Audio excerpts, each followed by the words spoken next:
নমস্কার।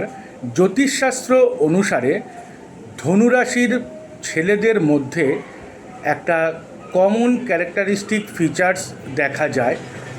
আজ সে সম্পর্কে সামান্য আলোচনা করব।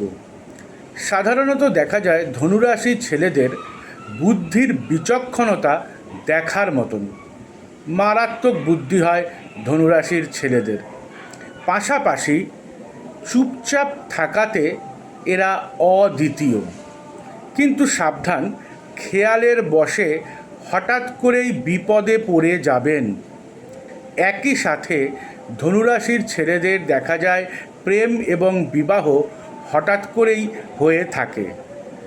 প্রেমিক হিসেবে এরা ভীষণ বিশ্বাসী হয়ে থাকে, তবে অল্প বয়সে বিবাহ এদের জন্য শুভ হয় না।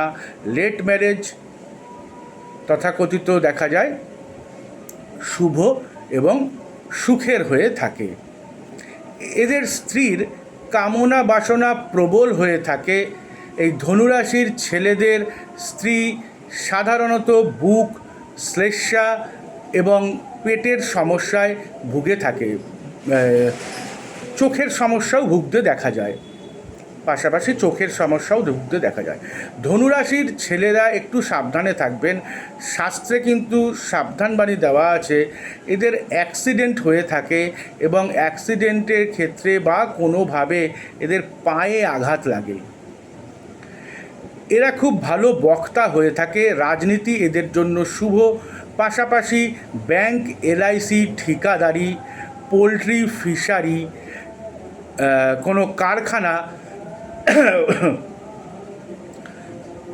এবং কোনো পেপার ওয়ার্কস এদের জন্য কিন্তু ভালো হয়ে থাকে।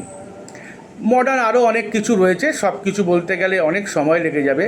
ধনুরাশির ছেলেদের সাধারণত দেখা যায় মাথা যন্ত্রণা, চুল ওঠা, অ্যালার্জি, স্কিন এবং পেটের সমস্যা দেখা যায়। অবশ্যই চেষ্টা করবেন বাড়ির সামনে যদি কোনো ছিন্নমস্তা মন্দির থাকে, প্রতিদিন অন্তত ছিন্নমস্তা মন্দিরে সাদা মিষ্টি নিবেদন করার ভোগ হিসেবে। যদি না থাকে মাসে একবার বা বছরে একবার অবশ্যই ছিন্নমস্তার মন্দিরে সাদা মিষ্টি প্রদান করবেন। বাড়িতে লক্ষ্মীনারায়ণকে তো লক্ষ্মীনারায়ণ সবারই থাকে, ভোগ হিসেবে একই কথা, সাদা মিষ্টি। দক্ষিণাকালীও আপনাদের জন্য শুভ হয়ে থাকবে। শিবনারায়ণও শুভ বলেই বিবেচিত হয়। আজ অল্প সময় এখানেই শেষ করলাম। ভালো থাকবেন।